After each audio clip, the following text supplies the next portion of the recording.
Ezekiel പ്രവാചകന്റെ പുസ്തകത്തിൽ നിന്നുള്ള വായന 33 അധ്യായം 1 മുതൽ 16 വരെയുള്ള വചനങ്ങൾ.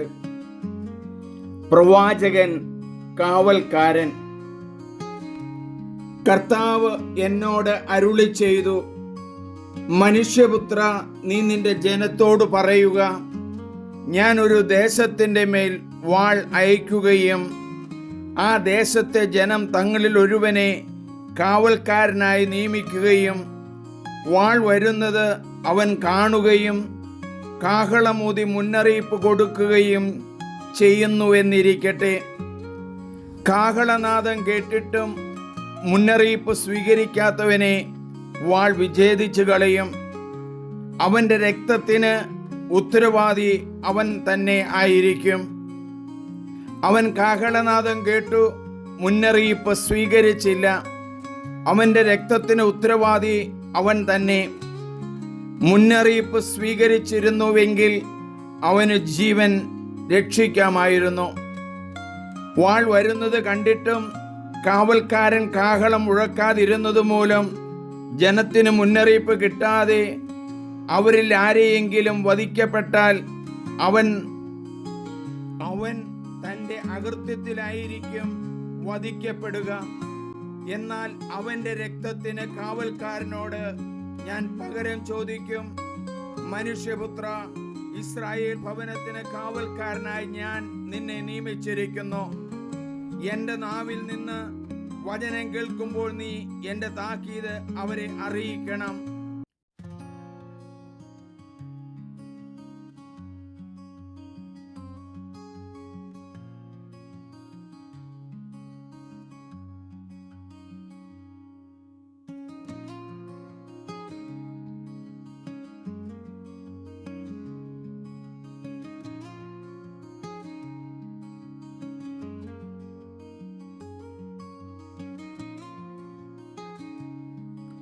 അവൻ പിന്തിരിയാതിരുന്നാൽ അവൻ തൻ്റെ ദുർവൃത്തിയിൽ തന്നെ മരിക്കും. എന്നാൽ നീ നിന്റെ ജീവനെ രക്ഷിക്കും. അനുതപിച്ചാൽ ജീവിക്കും. മനുഷ്യപുത്ര, ഇസ്രായേൽ ഭവനത്തോട് പറയുക, ഞങ്ങളുടെ അതിക്രമങ്ങളും പാപങ്ങളും ഞങ്ങളുടെ മേലുണ്ട്. അവ മൂലം ഞങ്ങൾ ക്ഷയിച്ചു പോകുന്നു. ഞങ്ങൾക്കെങ്ങനെ ജീവിക്കാൻ സാധിക്കും എന്ന് നിങ്ങൾ പറഞ്ഞു. അവരോട് പറയുക, ദൈവമായ കർത്താവ് അരുളി ചെയ്യുന്നു, ഞാനാണ് ദുഷ്ടൻ മരിക്കുന്നതിലല്ല, അവൻ ദുഷ്ടമാർഗത്തിൽ നിന്ന് പിന്തിരിഞ്ഞ് ജീവിക്കുന്നതിലാണ് എനിക്ക് സന്തോഷം. പിന്തിരിയുവിൻ, തിന്മയിൽ നിന്ന് നിങ്ങൾ പിന്തിരിയുവിൻ. ഇസ്രായേൽ ഭവനമേ, നിങ്ങൾ എന്തിനു മരിക്കണം? മനുഷ്യപുത്ര, നീ നിന്റെ ജനത്തോട് പറയുക, നീതിമാൻ ദുഷ്കൃത്യം ചെയ്താൽ അവൻ്റെ നീതി അവനെ രക്ഷിക്കുകയില്ല. ദുഷ്ടൻ ദുർമാർഗത്തിൽ നിന്ന് പിന്തിരിഞ്ഞാൽ അവൻ തൻ്റെ ദുഷ്ടത മൂലം നശിക്കുകയില്ല. നീതിമാൻ പാപം ചെയ്താൽ തൻ്റെ നീതി മൂലം ജീവിക്കാൻ അവന് സാധിക്കുകയില്ല. ഞാൻ നീതിമാനോട് അവൻ തീർച്ചയായും ജീവിക്കുമെന്നും പറയുകയും അവൻ തൻ്റെ നീതിയിൽ വിശ്വാസമർപ്പിച്ച് തിന്മ പ്രവർത്തിക്കുകയും ചെയ്താൽ അവൻ്റെ നീതിനിഷ്ഠമായ ഒരു പ്രവൃത്തിയും ഞാൻ ഓർക്കുകയില്ല. അവൻ തൻ്റെ ദുഷ്കൃത്യത്തിൽ തന്നെ മരിക്കും. എന്നാൽ ഞാൻ ദുഷ്ടനോട് നീ തീർച്ചയായും മരിക്കുമെന്ന് പറയുകയും അവൻ ദുർമാർഗത്തിൽ നിന്ന് പിന്തിരിഞ്ഞ് നീതിയും ന്യായവും പ്രവർത്തിക്കുകയും തൻ്റെ വാഗ്ദാനം നിറവേറ്റുകയും കവർച്ച വസ്തുക്കൾ തിരികെ കൊടുക്കുകയും ജീവന്റെ പ്രമാണങ്ങൾ പാലിക്കുകയും തിന്മ പ്രവർത്തിക്കാതിരിക്കുകയും ചെയ്താൽ അവൻ തീർച്ചയായും ജീവിക്കും, അവൻ മരിക്കുകയില്ല. അവൻ ചെയ്തിട്ടുള്ള യാതൊരു പാവവും അവനെതിരെ ഓർമ്മിക്കപ്പെടുകയില്ല.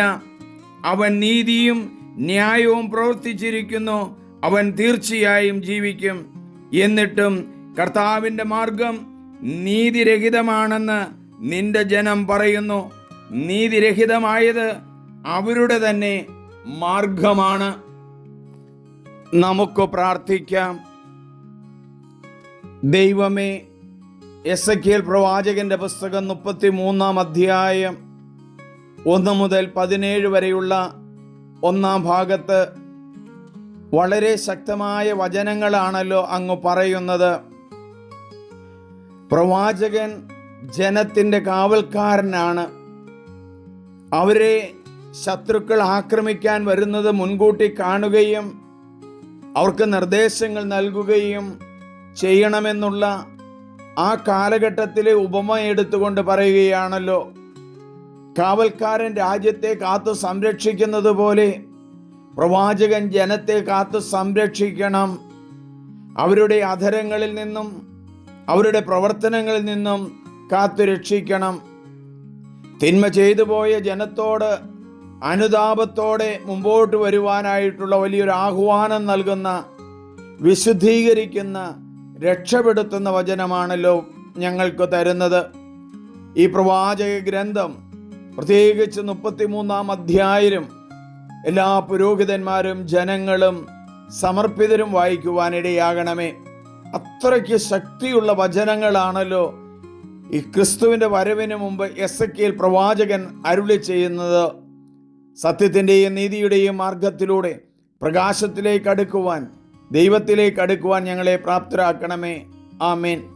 ഏറ്റവും സ്നേഹമുള്ളവരെ, നിങ്ങളെല്ലാവരും ഇത് സബ്സ്ക്രൈബ് ചെയ്യണം, ഷെയർ ചെയ്യണം. എൻ്റെ പേര് സണ്ണി പുൽപ്പറമ്പിൽ. വചനം നിങ്ങൾ മറ്റുള്ളവർക്ക് പങ്കുവെക്കണം, കൊടുക്കണം, ഇത് ഷെയർ ചെയ്യണം. അതിനു വേണ്ടുന്ന അനുഗ്രഹം നിങ്ങൾക്ക് ലഭിക്കും. അതുവഴി നിങ്ങൾ അനുഗ്രഹിക്കപ്പെട്ട കുടുംബങ്ങളാകും. സമൃദ്ധി നിങ്ങൾക്കുണ്ടാകട്ടെ. ആമേൻ.